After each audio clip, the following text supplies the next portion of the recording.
रोजे की फजीलत, एक ईमान अफरोज बयान।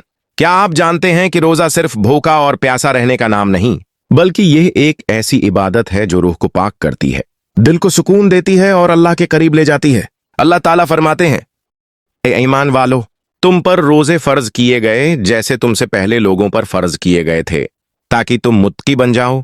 सूरह बकरा 2:153।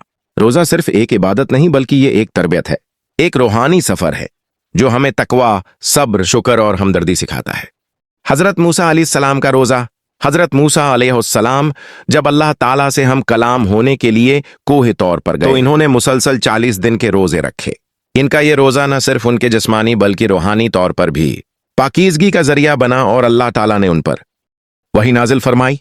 ये वाकया हमें सिखाता है कि रोजा हमें अल्लाह के करीब कर देता है और उसकी रहमत हमारे दिलों में उतर आती है। रोजे की फजीलत।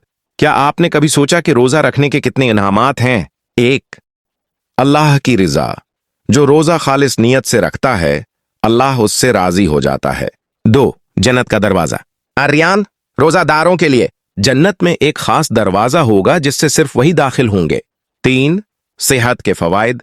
रोजा जिस्म को डिटॉक्स करता है, दिल को मजबूत करता है और रूह को ताजा कर देता है। 4, दुआओं की कबूलियत। रोजादार की दुआ इफ्तार के वक्त रद्द नहीं की जाती। हजरत उमर और एक गरीब औरत का वाकया।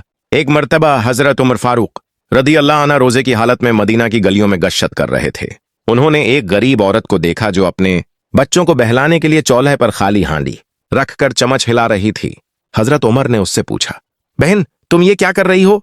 औरत ने आ भरी और कहा, मेरे बच्चे भूखे हैं, मैंने चौल्हे पर पानी में कुछ पत्थर डालकर रखा है ताकि वो समझें कि खाना पक रहा है और नींद की आगोश में चले जाएं।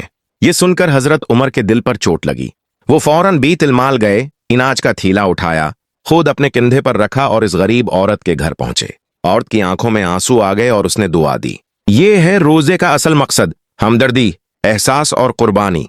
रोजा हमें दूसरों की भूख का एहसास दिलाता है, हमारे दिल को नर्म करता है और हमें दूसरों की मदद के लिए तैयार करता है। इफ्तार के वक्त की खास फजीलत। सोचें, वो लम्हा जब आप इफ्तार के वक्त दुआ मांगते हैं और अल्लाह आपकी हर दुआ कबूल कर लेता है। अल्लाह के नबी सल्लल्लाहु अलैहि वसल्लम ने फरमाया, रोजादार के लिए 2 खुशियां हैं, एक इफ्तार के वक्त और दूसरी जब वो अपने रब से मुलाकात करेगा। हजरत अली की सखावत। हजरत अली कर्म अल्लाह वजह रोजा रखते थे, लेकिन जब इफ्तार का वक्त आता तो अक्सर अपना खाना किसी जरूरतमंद को दे देते और खुद सिर्फ पानी पर इफ्तार कर लेते। एक दिन जब उनसे पूछा गया कि वो ऐसा क्यों करते हैं तो फरमाया, अगर मैं किसी भूखे का पेट भर सकता हूं तो उससे बड़ी खुशी मेरे लिए कोई नहीं। इख्तितामिया। ये रमजान अल्लाह से जुड़ने और अपनी रूह को रोशन करने का बेहतरीन मौका है। क्या आप तैयार हैं? अगर आप भी चाहते हैं कि आपकी जिंदगी में सुकून, बरकत और रहमत आए तो रोजा को सिर्फ एक रस्म न समझें, बल्कि उसे दिल से अपनाएं। इसके असल मकसद को समझें, सब्र करें, शुक्र करें और दूसरों के लिए रहमत बन जाएं। अल्लाह हमें हकीकी मानों में रोजे की बरकत हासिल करने की तौफीक अता फरमाए। आमीन।